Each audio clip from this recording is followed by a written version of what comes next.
From KCRW, this is Nocturne. Hi, it's Vanessa.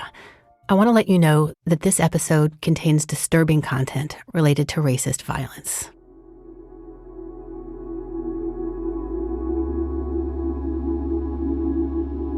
The dark stillness of night envelops and cushions us. It draws us into ourselves and close to our loved ones. We let down our guard and become vulnerable as we release our hold on the world around us. Safety can flip on a dime, though.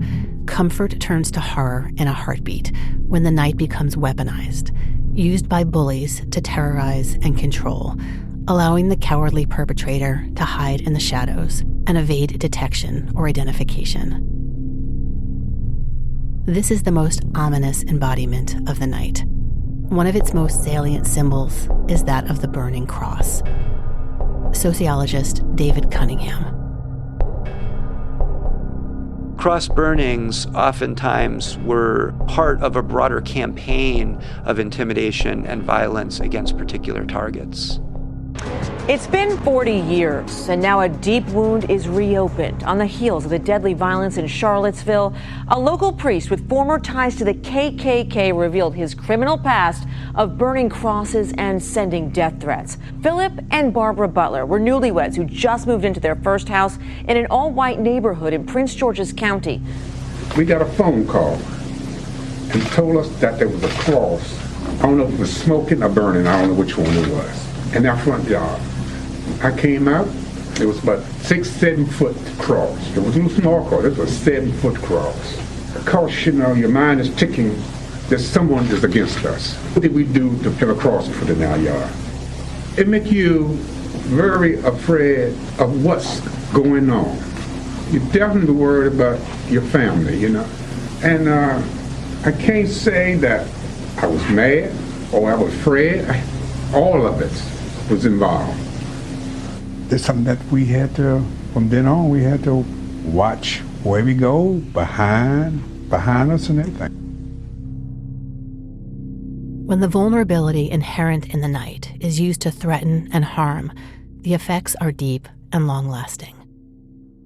More from Nocturne in a moment. Thank you for listening to this KCRW podcast. In case you don't know us, KCRW is public radio in Los Angeles, bringing the best of NPR to Southern California. We're also known for our own brand of bold and innovative programming, evocative storytelling, taste-making music, and audio documentaries that are little movies for your ears. You can join our community to support this show and others, or make a one-time donation just to say thank you. Find out more at kcrw.com/join.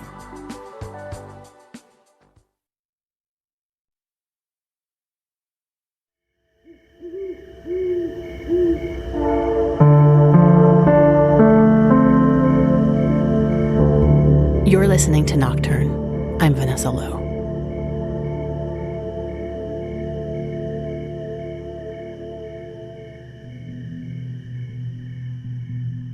The history of racism and white supremacy in the United States has many tendrils. One of these has seeds planted in the night.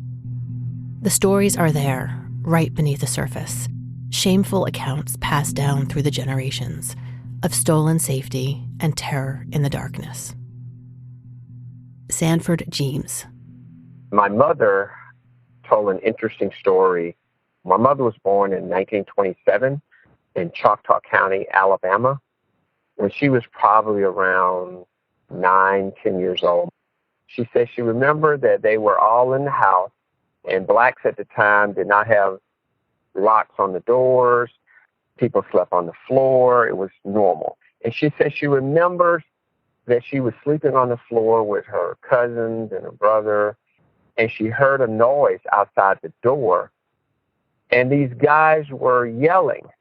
They were yelling for her grandfather to come out of the house, and she said she didn't know what was going on, but her mother, her grandmother, and her other relatives, they started screaming, they were yelling, and she said they looked out and the KKK, the Ku Klux Klan, was in the front yard.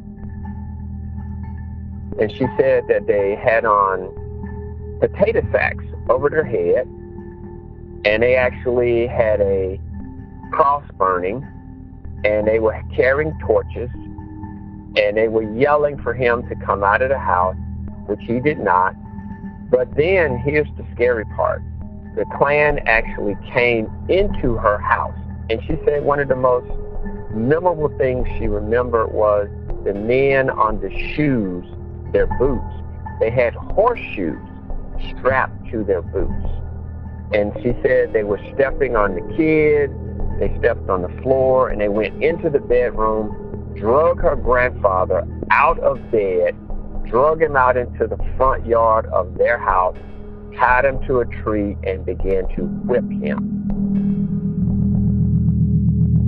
She said she doesn't remember how long it lasted, the beating, but his sons came home, and one of the sons had a pistol, and he shot in the air, and the Klan stopped beating, got on their horses, and rode away. She did say after the episode, her grandfather was never the same.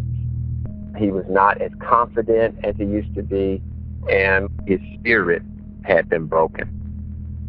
And she told me the story because she said, you have to remember, you can't always trust white people. They say they're going to be friendly toward you, but sometimes they're not. And she said that, yeah, there are some good white people, but you should always watch out.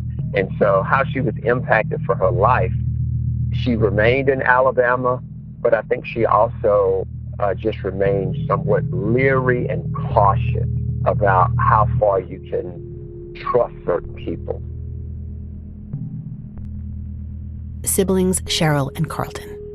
My parents moved to upstate New York in 1962 in a small town, very, very white. Bought a house in this little neighborhood. And shortly after we moved in, that's when the cross burning happened. There were crosses burned in our yard, tires slashed, windows broken and whatnot. I'm almost positive he didn't go outside because that would have been asking for something. But shortly thereafter, my father bought a gun and a big dog. He was more vigilant in protecting the family. They didn't want us as children to be afraid or traumatized over anything, so they had hid that information from us. But the trauma goes on for generations. It was a cautionary tale. Just because people are nice and kind to your face doesn't mean that they're not going to turn around and burn a cross on your yard when you're sleeping. The message was, get out, you're not wanted. The Ku Klux Klan didn't begin its practice of burning crosses until 1915, when it was seen in the film Birth of a Nation. The Klan eagerly appropriated the practice and employed it as a method of controlling African Americans and others through intimidation and fear.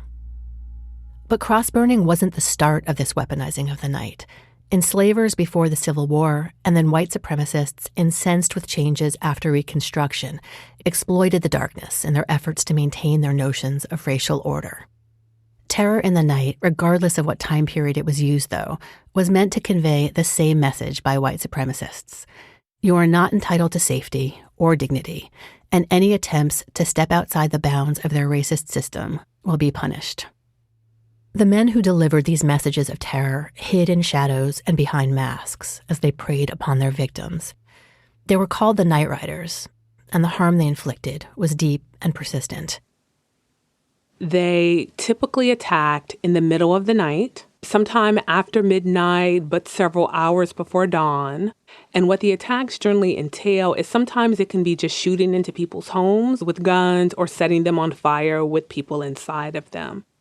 Kadada Williams is a professor of history at Wayne State University and an expert on African Americans' lived experiences of racist violence. Other times, the attacks include armed invasions. So it's very much like what we might consider home invasions today, where you've got armed people who invade your home while you're there with your family. In the time of slavery, the night was used as a weapon of control to keep enslaved people inside, isolated, and scared. Stories were spread of ghosts and evil spirits, and slave overseers dressed up in costumes then rode past homes on horseback. After the Civil War, white supremacists moved on from invoking the supernatural and used violence and the threat of violence to terrorize and control. Night was fertile ground for their campaign of fear. I think it's strategic.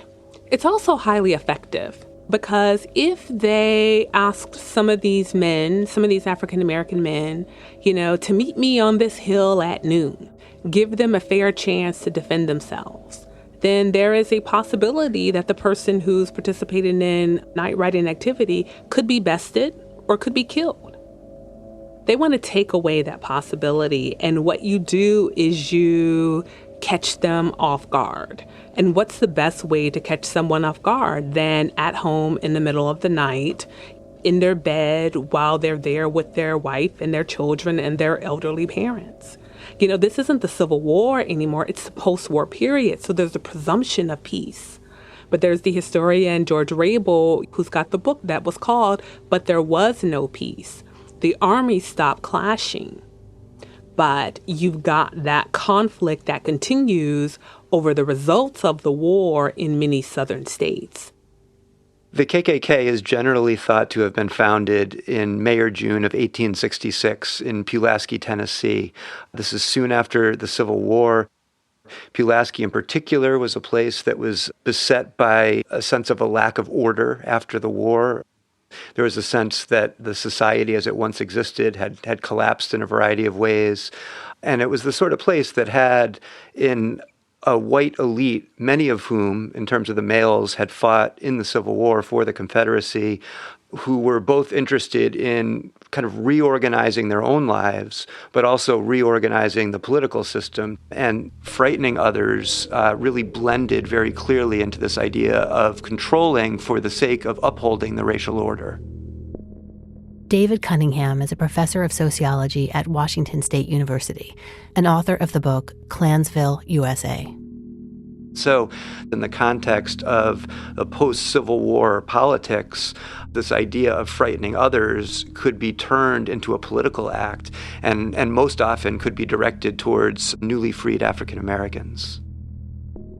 Oftentimes, targets would be selected because they were seen as overstepping their bounds or moving into the new space created by the reconstructed South.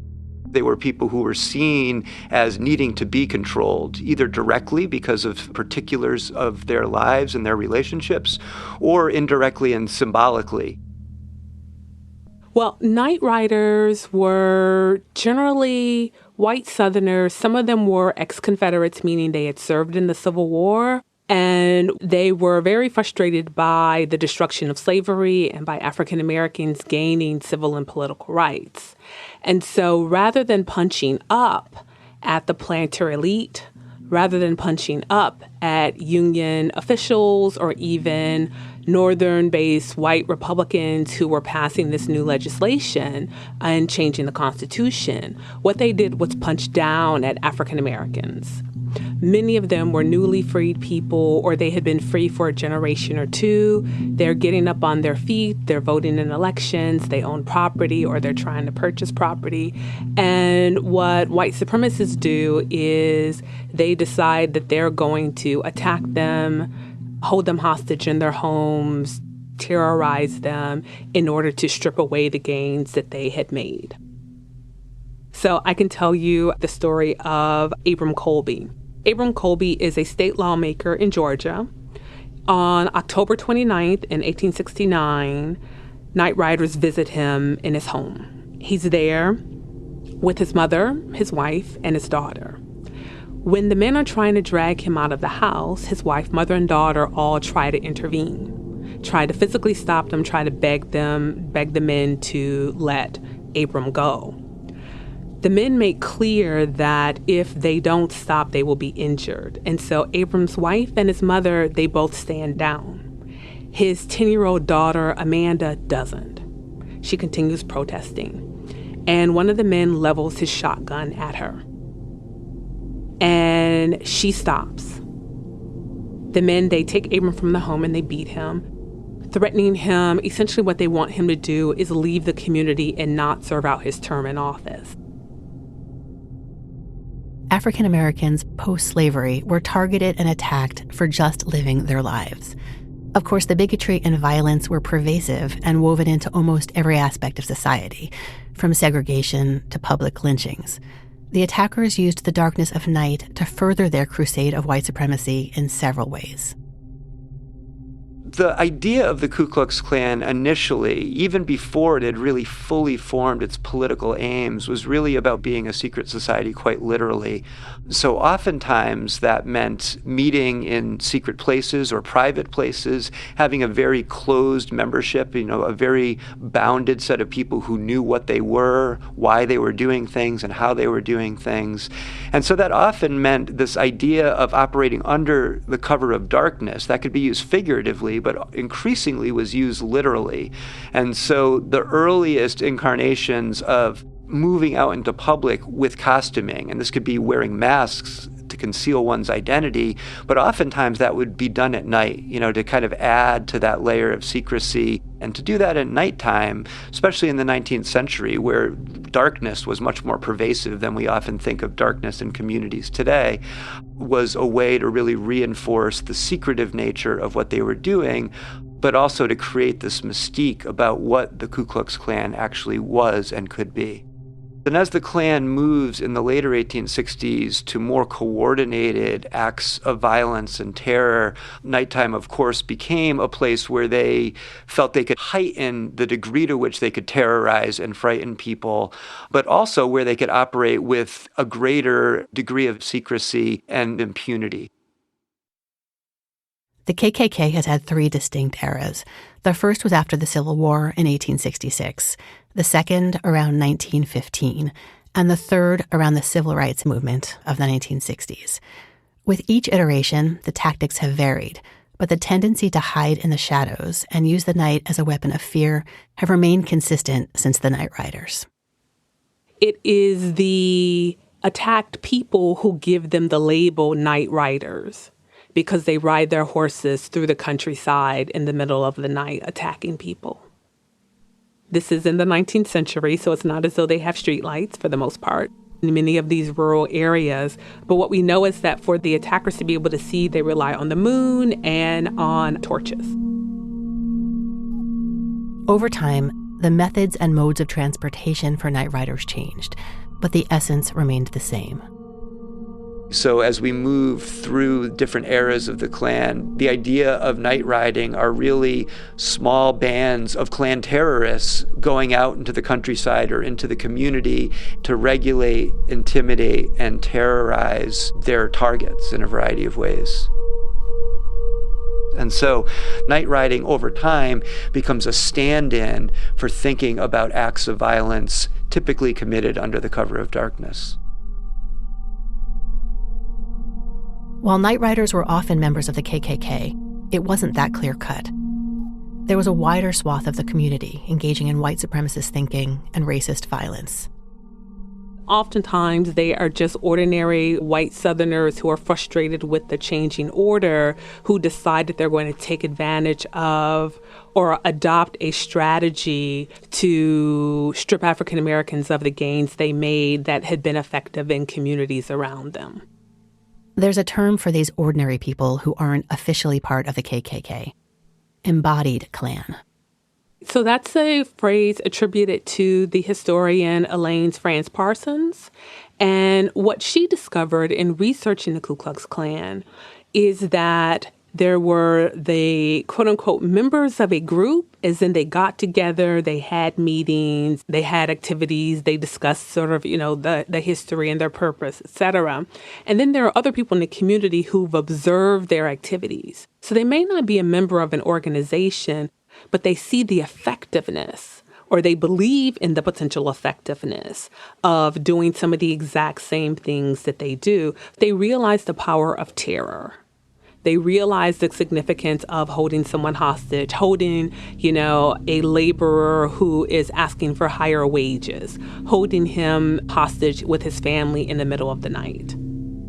They understand the power that that's going to have over that person. They understand the power of attacking a newly elected African-American lawmaker to stop him from serving out his term of office. So they're not a member of a group per se, but they understand the power of terror in their community. The power of that terror wasn't just about creating fear in the moment of the attack. It was about undermining how its victims understood their place in the world. What they say is, well, I haven't done anything wrong. I voted. I go to work. I'm taking care of my family. I'm not attacking anyone. I'm doing what, A, I've wanted to do while I was in bondage, B, what the federal government said I should do now that I have my freedom. I'm not doing anything that's offensive that should give anyone reason to attack me. And what they often say, especially when they testify before Congress, is that everyone in the community can attest to the fact that I'm an upright citizen. They had no reason to attack me. Abram Colby, the lawmaker from Georgia, was simply exercising his newfound freedom. He was serving as an elected representative in state government when he was attacked at night in his home. Recall that Abram was beaten and his 10-year-old daughter tried to fight back. And so Abram survives the attack. They all live through the attack. But here's what he says. They broke something inside of me. What we also know is that a lot of the male survivors, the fathers especially, they sort of articulate what we would today associate with guilt or shame in terms of their inability to protect themselves or to protect their family members from harm. There's also, for most survivors, there's the guilt and shame of being attacked in and of itself. That's regardless of what you did. There's the shame that comes with having been attacked in this way, having everyone in the community know what happened to you. The trauma and shame were deepened by the fact that most often the perpetrators of the attacks went unpunished and continued to live in the same community as their victims. There are barely efforts to bring even known perpetrators to justice from law enforcement in their community. So there is a greater sense of injury and betrayal for a lot of the survivors. So you've got what happened in the attack, you've got the ongoing nature, and you've got the fact that attackers are still running free in the community. There's no interest in bringing any of them to justice. They could attack people again. And so for a lot of people, those are sort of like compounding injuries. This was the case for Patrick and Missouri Tanner in Glen Springs, South Carolina in 1871. They'd worked hard to create a good life for themselves and their family, and the relentless terror inflicted upon them shattered that life beyond repair. The Tanner family was attacked by nightriders 3 times. The first time, it's his son-in-law and his daughter who are attacked because his son-in-law, William Moss, votes. It's part of a wider attack in the community in which a community elder named Wallace Fowler is killed. But for William, he is kidnapped, he's dragged from his home, and he's whipped. William's wife, Adriana, fears that William can't protect her and their children, so they go to live with Adriana's parents, Patrick and Missouri. The attackers track them down, though. They know that Patrick is armed. So they ambush him and they take his guns. Then they come back. And what Patrick tells members of Congress is that he's gone to bed and Adriana and Missouri are up talking at night, just like mothers and daughters do. And so they hear a knock at the door and Adriana answers it, thinking that it's someone they know. And when she opens the door, that is when she sees the men in black and red masks. And she calls out to her father, but before he can even get out of the bed, they burst into the room, they grab him, and they drag him out of the house. Patrick doesn't give us the other details about what happens. It is possible that both Adriana and or Missouri were physically or sexually assaulted in that attack. But all of the family members survive physically okay. They're roughed up, but no one has suffered the kind of injuries that require medical attention. So in this case, Patrick knew at least one of the attackers. And from that, he can extrapolate who the other men might be. He may have been able to understand who this man was by his voice, by previous interactions with him, by the shape of his body. One of the things we know about a lot of the masks is that they often slip off during attacks. But oftentimes, if it's people you know, you recognize their voices even if their faces are concealed. For Patrick, he feels as though he's in an impossible situation. He knows who attacked him. He knows local authorities have no interest in bringing this man to justice. He wants to tell his story to members of Congress because he believes that maybe the federal government may do more than local authorities will. But at the same time, he doesn't want to do anything to bring any more violence onto his family. He's worried about reprisal. You know, he wants to stay in the community, and he may think and hope that I may be able to hold on to these 43 acres of land if I can just live with what happened, if I don't reveal to outsiders who this person was. The trauma caused by night riding attacks left a myriad of scars, both physical and psychological. And what members of Congress often fail to understand and acknowledge during later hearings was that the effects of attacks went on, and they went deep. What we see with night riding attacks is that most perpetrators physically assault their targets in one way or another. They whip them, they beat them, they shoot at them, they stab them, they choke them until they pass out. So a lot of people who survive attacks do so with physical injuries. For some of them, those injuries are disabling, as in their bodies are permanently disabled as a result of what happened to them during that attack. That's going to have an impact on their quality of life and their means to take care of themselves. For the psychic and psychological effects, what we have are the sort of very real traumatic injuries that come from being held hostage. Patrick Tanner testified to Congress that after the attacks on his family, his wife, Missouri, began to sleep outside of the house to avoid being cornered in another attack, something which was common for survivors. He tells members of Congress that his wife is not doing well. He's really concerned about her well-being, and he's distressed by her state of mind. Patrick doesn't give us any of the details about what he's seeing or how she's behaving. He just, he talks about her behavior in a way that alarms him. Patrick says that Missouri will never get over what happened.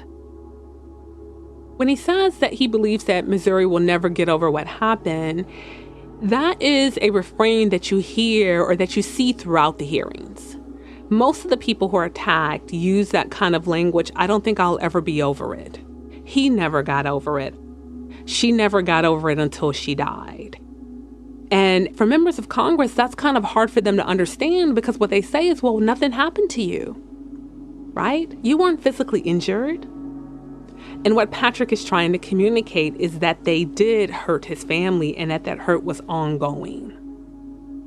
And that's what many of the survivors want members of Congress and anyone who listens to their story to know.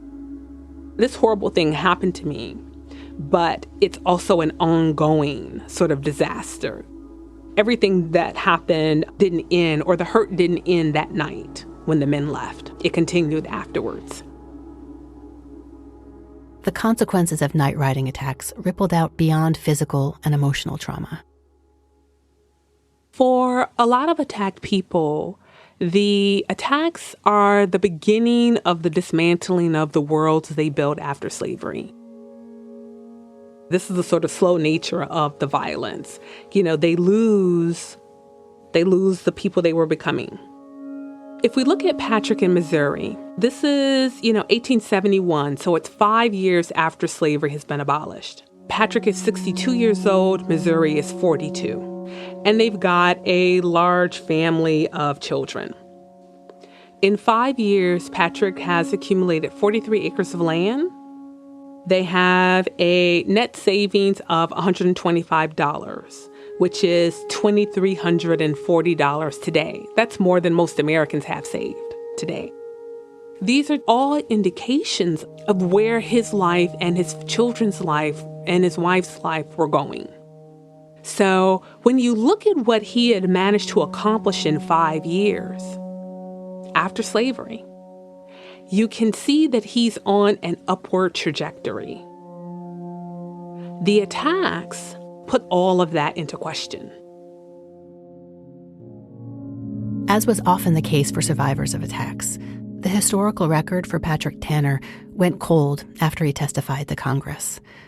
What ultimately became of the Tanner family is unknown. What we do know is that he's already started to lose some of his wealth, some of his earnings, by not being able to take care of his property, by being displaced from his community, and maybe by not having Missouri's help on the farm. And Patrick, at his advanced age, probably can't fathom having to start over from scratch. And so even though Patrick Tanner wasn't physically whipped, the fact that he's fearful of staying in the community because he's worried about being attacked again. He can't maintain his same business affairs. He can't do the same kind of work he did on the farm while he's always looking over his shoulder, worried about being attacked. Most of the people who are attacked lose wealth because of injuries that they sustain during attacks or because they have to flee their homes and communities and their property in order to be safe. Some people, they want to stay. They don't feel as though they should have to leave, but they're given this impossible situation. I can stand on my principle and lose my life, or I can pack my family up and we can go. And what you have are these sort of vultures in the community who know that they're trying to sell their property really quickly, who are going to give them pennies on the dollar for land, for crops, etc. The people who attack them often move onto their land and onto their property while they're in the process of fleeing for their lives. So they lose everything and they often have to start over again. That's what we see with Patrick Tanner. Patrick Tanner has 43 acres of land. Yeah, there's a good chance, from the historical record, he doesn't maintain that land. For many African American families, one attack in the night altered not just their own lives, but the lives of generations to come. So you think about Patrick and Missouri's children. If they had been able to stay on their land, if they had been able to continue accumulating property, they and their children probably would have done quite well, especially several generations out. One of the things that I often argue is that when you look at wealthy African Americans who still have their land in, let's say, 1920, I would argue that the difference between them and other people is that they weren't attacked. They were lucky. When we look at attacks like the Klan or night riding strikes after the Civil War, we tend to think of them as discrete events, a beginning and an end. For survivors, there is a sort of slow attritional nature of the violence. For many people, it's this one night or these two nights that change everything. Clint Smith. Yeah, so my grandfather grew up in Jim Crow, Mississippi. He was born in 1930, and he told me about how the Klan would ride by their house some nights and how his mother would tell him and his siblings to go into the back room and to hide behind the bed and to turn off the lights and not to come out until she said something. But there were times when he said he would sort of sneak away, as young children do. They don't always listen to their parents, and sneak toward a window so he could look outside. And he remembers seeing people ride by and yell and scream and shout all sorts of horrible, terrible epithets for their home and the homes of some of the other people that they lived around. And the memory of those folks riding through their community, he said, was sort of deeply imprinted on his psyche for the rest of his life. And he was able to describe it in such specific detail that made clear that this had left a sort of indelible mark on his memory and on his brain. And I was just thinking about what it means to be 8 years old, 9 years old, 10 years old, and to to see the Klan riding by at night past your house and hear stories about somebody who lived in your tiny town being lynched. This was normal life for folks like my grandparents for decades. And these sorts of thoughts and these memories exist in the sort of underbelly of your memory and your psyche. I was thinking about what I was like when I was a boy and how much I valued places and spaces like my own home, how much I valued my home as a space of sanctuary, as a space of security, how much I valued being in a neighborhood that I felt like there were people around who we trusted and who would take care of me and my siblings. But I just couldn't imagine being 8 or 9 years old and seeing people who you knew hated you, who you knew wished you were dead, who you knew wished you didn't exist, who you knew wished you were not at all a part of the social or cultural fabric of this country, have them ride past your house and screaming at you. I can't imagine the fear I would have felt. I was just thinking about who this child was and how that fear shaped the lives of entire generations of Black people who are carrying the trauma, some that it manifests itself in clear ways and some that is the din of and the sort of background and the white noise of their lives. But all of them are carrying this around. If we are not proactively excavating these stories from people who've lived through them, we can forget how fragile so many of the things that we have are. We tell the story every year, how we peered from the windows, shades drawn, though nothing really happened, the charred grass now green again. We peered from the windows, shades drawn, at the cross trussed like a Christmas tree, the charred grass still green. Then we darkened our rooms, lit the hurricane lamps. At the cross trussed like a Christmas tree, a few men gathered, white as angels in their gowns. We darkened our rooms and lit hurricane lamps, the wicks trembling in their fonts of oil. It seemed the angels had gathered, white men in their gowns. When they were done, they left quietly. No one came. The wicks trembled all night in their fonts of oil. By morning, the flames had all dimmed. When they were done, the men left quietly. No one came. Nothing really happened. By morning, all the flames had dimmed. We tell the story every year.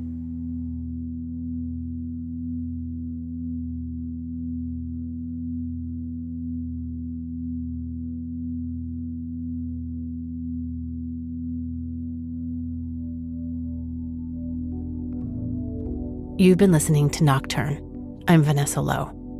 Nocturne is produced by me and was created by myself and Kent Sparling, who also composed the theme music. The poem at the end is called Incident and was written and read by Natasha Trethewey. Thank you to Rebecca Carroll for consulting on this episode. Nick White was our editor. Special thanks to Annalise Parker for early consultation. Nocturne is distributed by KCRW and receives support from KCRW's Independent Producer Project, which is managed by Kristen Lepore. You can find out more about the show and information regarding this episode at our website, nocturnepodcast.org. Till next time, thanks for listening.